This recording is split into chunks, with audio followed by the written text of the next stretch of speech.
So there's tons of reasons why a buyer or a seller could get into legal trouble during a real estate transaction, but here are the top 3 reasons that I see are most common. Now, I'm not a lawyer, and this is not legal advice. All I'm doing is conveying what I see most often. Now, I've sold over 500 homes in my career, and not one time has a client of mine been sued by a buyer or a seller, so it's not that common. So I don't want to scare anybody to think that this is a very common occurrence, because it's just not. Okay, now that that's out of the way, let's get into it. Now, probably the most common way to get into legal trouble has to do with the disclosing of defects. Now, when you go to sell a home, you fill out this long document where you basically indicate whether or not you're aware of any defects associated with the house whatsoever. Now, if the seller fills out that form and they indicate that they're not aware of any defect associated with the home, but then the buyer purchases the home and finds out about a defect and can prove that the seller knew about the defect but didn't disclose it, then that could definitely get the seller in a lot of trouble. Now, another way pertaining to disclosures that could get the seller in some trouble is if a previous buyer does an inspection on the property, but then backs out of the contract based on that inspection report, and the seller does not update the seller's disclosure form with the defects that were found in the inspection report, then that could get the seller in a lot of trouble, but that is assuming that the buyer shares the inspection report with the seller. So to avoid potential legal issues associated with disclosures, my general rule of thumb is just disclose everything so that when the buyer makes an offer on your property, they're aware of any defect associated with the house.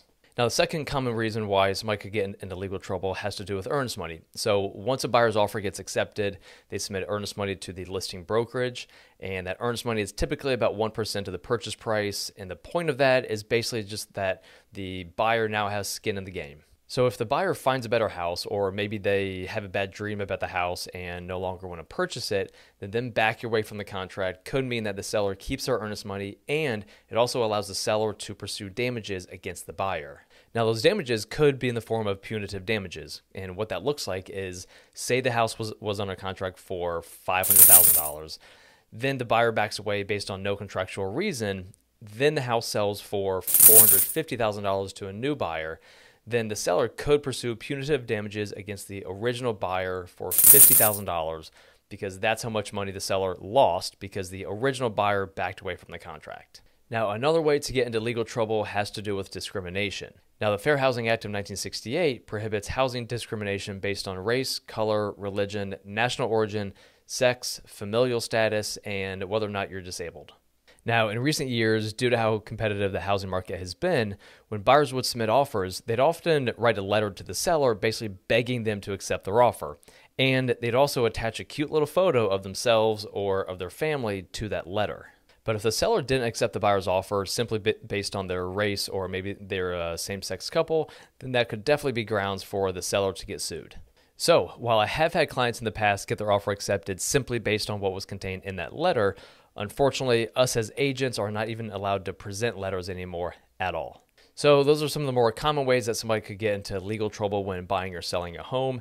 A purchase agreement and a listing contract is a legally binding document and needs to be treated as such.